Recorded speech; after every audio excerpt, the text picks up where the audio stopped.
అలంకరించినటువంటి పెద్దలు, సభాసదులు, మిత్రులు, సోదర సోదరీమణులు, పెద్దలు అందరికీ నమస్కారం.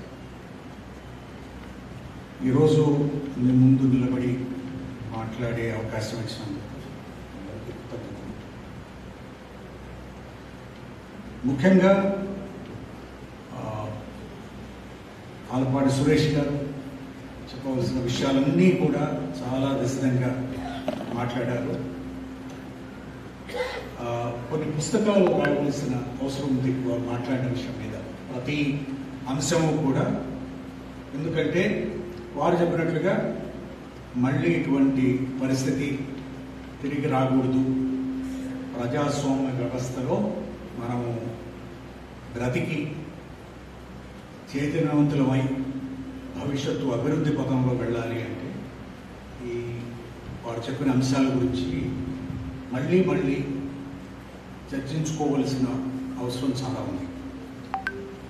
తర్వాత రమేష్ కుమార్ గారిని నేను ప్రత్యేకంగా అభినందించుకున్నాను. ఎందుకంటే వారు ఈ పరిస్థితుల్లో చాలామంది పెద్దల్ని, ప్రజల్ని అందరినీ సమైక్యం చేసి, ఇప్పుడు యూరోప్లో ఫాసిజం, నాజీయిజం పెరుగుతున్న రోజుల్లో జూలియన్ బెండా గారు ఏమన్నారంటే, philosopher, French philosopher, said that times like this silence of intellectuals is treason. Treason of the intellectuals to be silent. నిశ్శబ్దంగా ఉన్నట్లయితే ఇటువంటి పరిస్థితుల్లో ఇది రాజద్రోహం, ఇది ప్రజాద్రోహం అనేది. సో అటువంటి సమయంలో వారు ముందుకొచ్చి వారు లీడర్షిప్ తీసుకుని కొంతమంది పెద్ద మనుషులందరినీ కలిపి మొత్తం రాష్ట్రం అంతా కూడా పర్యటించి వారు ఒక రాజకీయ దృక్పథంతో కాకుండా ప్రజల దృక్పథంతో, ప్రజలు మాట్లాడలేకపోతున్నారు, ప్రజలకి నిజాలు తెలియడం లేదు, వ్యవస్థలన్నీ కూడా పతనమైపోతున్నాయి.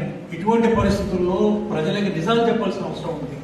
ప్రజాస్వామ్య పునాదులు, ప్రజలు చైతన్యవంతులు అంటే ఏం జరుగుతోంది అని తెలియనప్పుడు నిర్ణయాలు ఏ విధంగా తీసుకుంటారు అనే విషయాన్ని ప్రజలకి విశదీకరించి ఈరోజు ఈ మార్పు రావడానికి దోహదం చేసినందుకు వారికి, వారి బృందం అందరికీ కూడా అభినందనలు తెలియజేసుకుంటారు.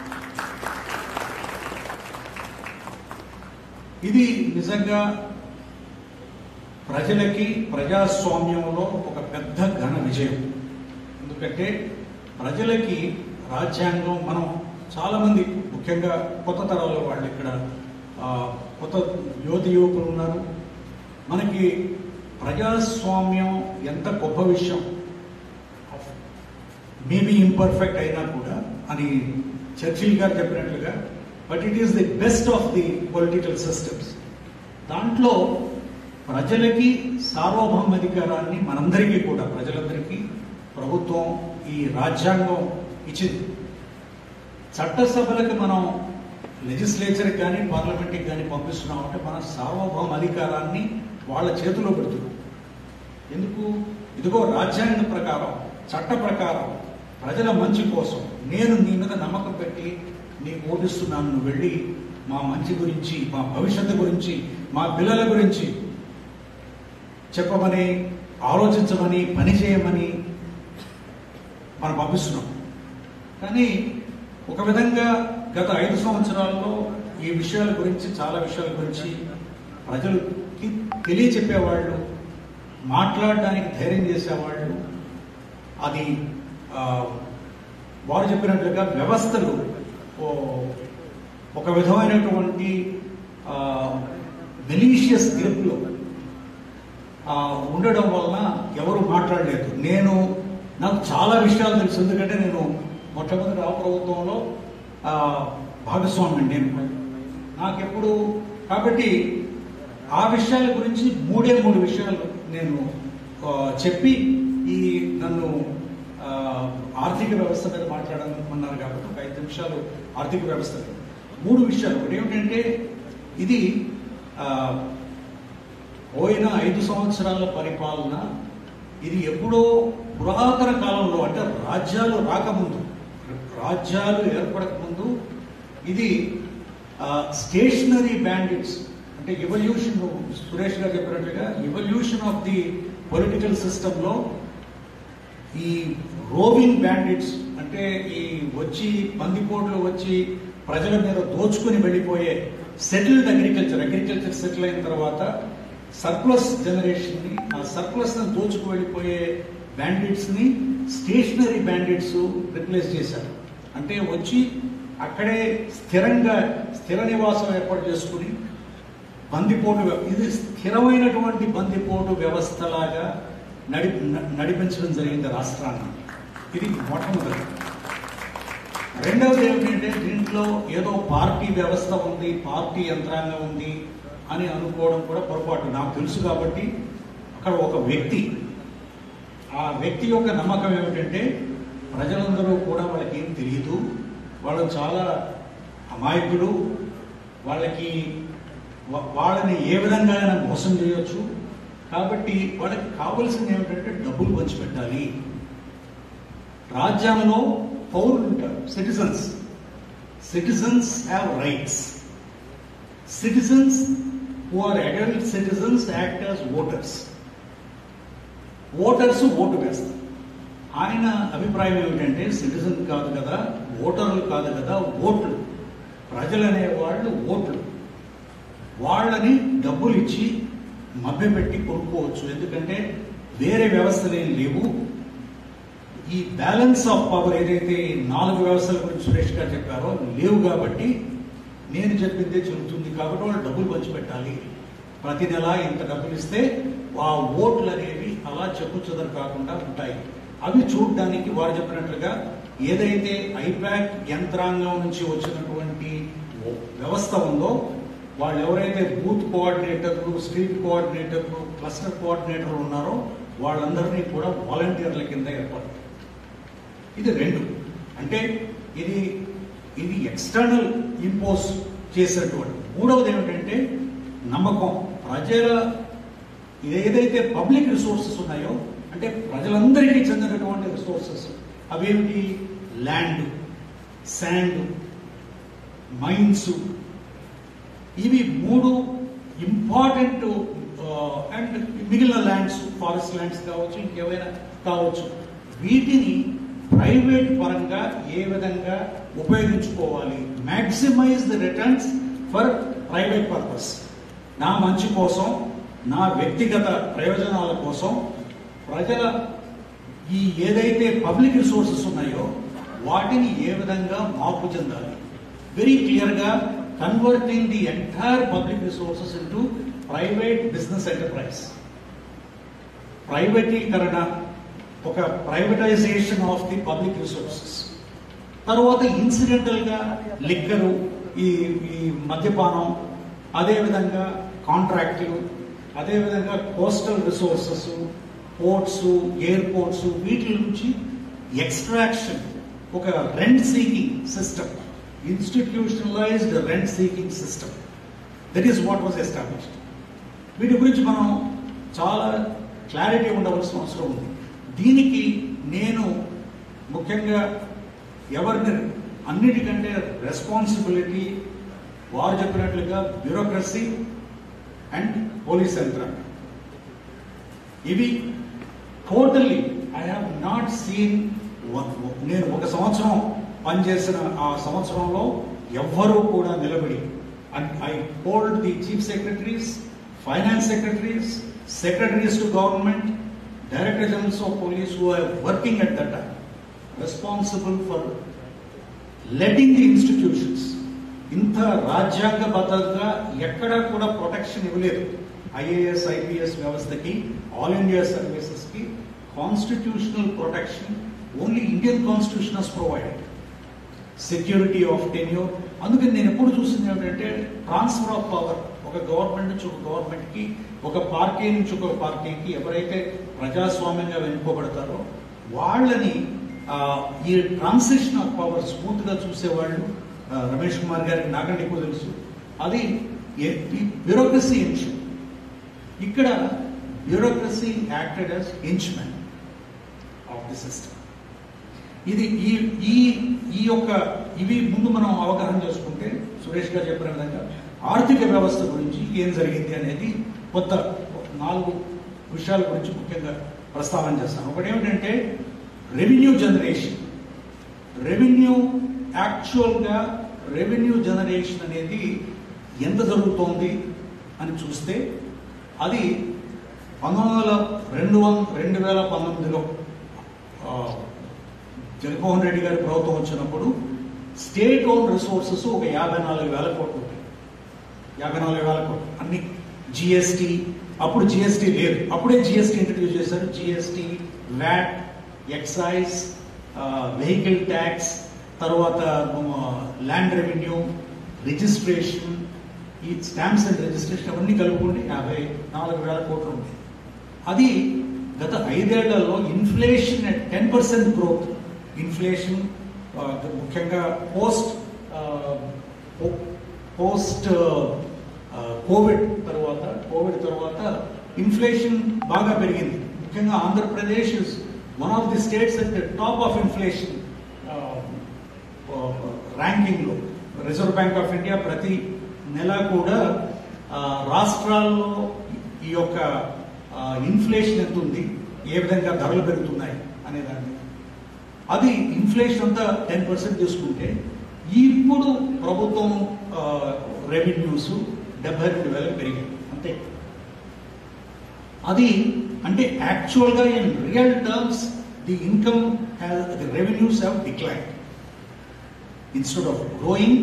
ఎందుకు డిక్లైన్ అయింది అంటే the economy stopped growing, it has got regression.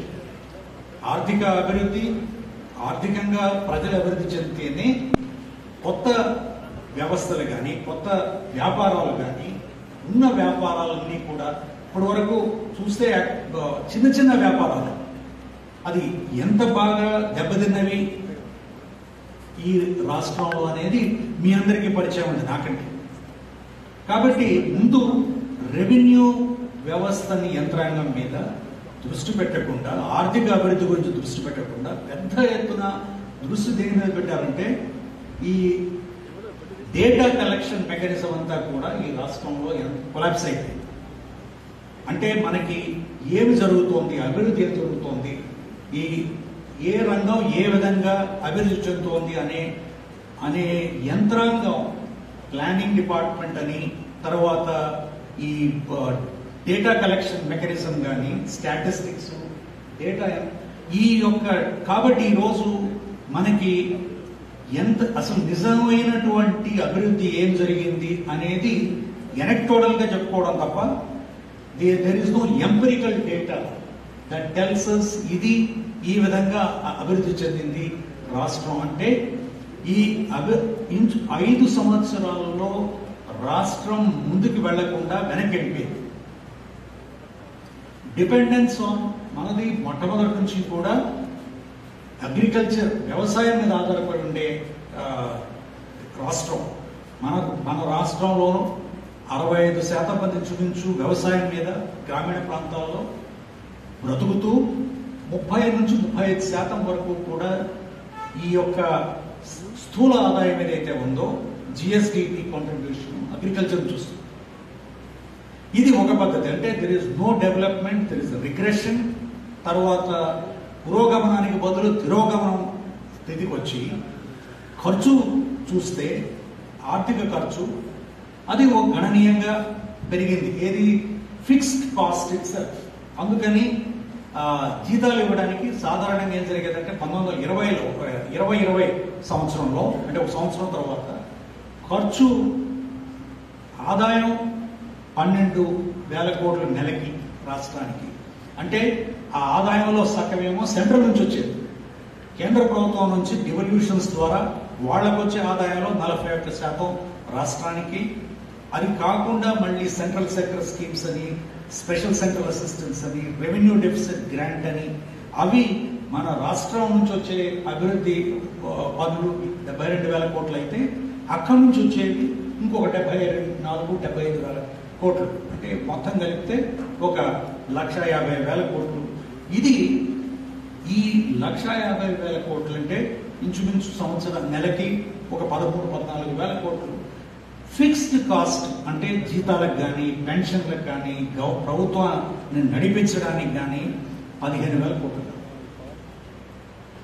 అంటే కేంద్ర ప్రభుత్వం నుంచి వచ్చేది, రాష్ట్ర ప్రభుత్వం నుంచి వచ్చేవి కలుపుకుంటే ఫిక్స్డ్ కాస్ట్ ఇంతుంటే ఈ డబ్బులు వేరియస్ నవరత్నాలకు ఇవ్వడానికి కావాల్సిన డబ్బులన్నీ కూడా బారోయింగ్స్ ద్వారా, అంటే క్యాపిటల్ ఎక్స్పెండిచర్ కంప్లీట్గా ఆపేసి infrastructure, roads, water supply schemes, irrigation schemes, Polavaram లాంటి మేజర్ ఇరిగేషన్ స్కీమ్స్, చిన్న చిన్న ఇరిగేషన్ స్కీమ్స్ రాయలసీమకి చాలా బెనిఫిట్ అయ్యేవన్నీ ఆగిపోయి కాంట్రాక్టర్లకు డబ్బులు ఇవ్వకుండా కాంట్రాక్టర్లకి పెండింగ్ బిల్స్ ఇప్పుడు ఈరోజు 80,000 కోట్ల పైచిలుకు పేమెంట్. ఇది కాకుండా అప్పులు చేసే విధానంలో కూడా ఒక రాజ్యాంగ నియంత్రణ ఉంది. ఆర్టికల్ 293 కింద మీరు కేంద్ర ప్రభుత్వం అనుమతి లేకుండా అప్పు తీసుకోవడానికి లేదు రాష్ట్ర ప్రభుత్వం. ఒకటి. రెండవది ఏమిటంటే రాష్ట్ర ప్రభుత్వం తీసుకున్న అప్పు క్యాపిటల్ ఎక్స్పెండిచర్ మాత్రమే, అంటే వనరులు పర్మనెంట్ బెనిఫిట్ ఏదైతే ప్రజలకు ఉందో ఇన్ఫ్రాస్ట్రక్చర్ స్కీమ్స్ కానీ లాంగ్ టర్మ్ బెనిఫిట్ ఉండేవి తప్ప దానికే ఖర్చు పెట్టాలి. అంతేగాని స్థిర ఖర్చుల కోసం ఫిక్స్డ్ కాస్ట్లు మీద ఖర్చు పెట్టకూడదు. మూడవది ఏమిటంటే ఇది 3.5% కంటే ఎక్కువ స్థూల ఆదాయంలో 3.5% కంటే ఎక్కువ అప్పు తీసుకోకూడదు నెలకి, సంవత్సరానికి. ఇది కాకుండా ఇది ఖర్చు పెట్టేది తీసుకోవడానికి కేంద్ర ప్రభుత్వం అనుమతి తీసుకోవాలి. తీసుకున్న తర్వాత రిజర్వ్ బ్యాంక్ ఆఫ్ ఇండియాకి వెళితే వాళ్ళు బాండ్స్ రేజ్ చేసి బాండ్స్ ఇస్తారు. ఇది పర్మిటెడ్ ఎక్స్పెండిచర్, అంటే కేంద్ర ప్రభుత్వం అనుమతితో 3.5% ఏదైతే స్థూల ఆదాయం ఉందో దాని ప్రకారం అనుమతి తీసుకుని రిజర్వ్ బ్యాంక్ ద్వారా తీసుకోవాలి. ఆ విధంగా తీసుకున్న అప్పులు ఇప్పటికీ 5 లక్షల పైచిలుకుంది. ఇది ఒక అప్పు. ఇది లీగల్లీ పర్మిటెడ్ ఎక్స్పెండిచర్ తీసుకున్నది. ఇది కాకుండా ఏం చేస్తారంటే ఇదేం చేస్తారంటే సీరియస్ వ్యాపారం చేయని వాళ్ళు, దొంగ వ్యాపారాలు చేసుకునే వాళ్ళు ఏం చేస్తారంటే షెల్ కంపెనీలు ఏర్పాటు చేస్తారు. షెల్ కంపెనీలు ఏర్పాటు చేస్తే కంపెనీ ఉంటుంది కానీ కంపెనీ కింద ఆస్తులు ఉండవు, రెవెన్యూలు ఉండవు. అటువంటి కంపెనీలకి ప్రభుత్వం సెక్యూరిటీ ఇచ్చి గ్యారంటీ ఇవ్వడానికి గవర్నమెంట్ గ్యారంటీలు. మీకు ఒక విషయం చెప్పవలసింది ఏమిటంటే నేను ఫైనాన్స్ సెక్రటరీగా 5 సంవత్సరాలు చేశాను ఆంధ్రప్రదేశ్కి. రాష్ట్రం విభజించక ముందు 2.5 సంవత్సరాలు, విభజించిన తర్వాత 2.5 సంవత్సరాలు. రాష్ట్రం ఎప్పుడూ కూడా గవర్నమెంట్ గ్యారంటీలు చాలా రేర్గా ఖచ్చితంగా దీని నుంచి ఆదాయం వస్తుంది అని చెప్తే తప్ప ఇచ్చేవాళ్ళం కాదు. అటువంటిది ఈ మొత్తం గ్యారంటీలే, గవర్నమెంట్ గ్యారంటీలు ఇచ్చినవి, గ్యారంటీ ఇచ్చి అప్పు తీసుకున్నవి, ఇవి ఇంచుమించు 1,50,000 కోట్ల పైచలు.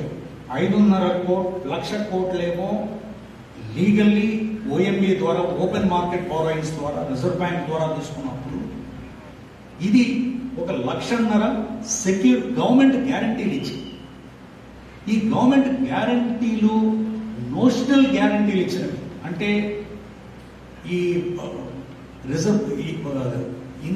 ఇరిగేషన్ ప్రాజెక్ట్స్, పవర్ ప్రాజెక్ట్స్ ఇచ్చినవి ఇంకొక 1,00,000 కోట్లు ఉండొచ్చు. ఇది 2. మూడవది ఏమిటంటే గవర్నమెంట్ గ్యారంటీలు లేకుండా, ఎటువంటి గవర్నమెంట్ గ్యారంటీలు ఇవ్వకుండా ఎసెట్స్ ఉన్న కంపెనీలు ఉన్నాయి. ఎసెట్స్ ఉన్న కంపెనీలు అంటే Polavaram is an asset to irrigation department, Handrineeva is an asset to, అలాగే transmission company, AP power transmission company, AP generation company, AP distribution company,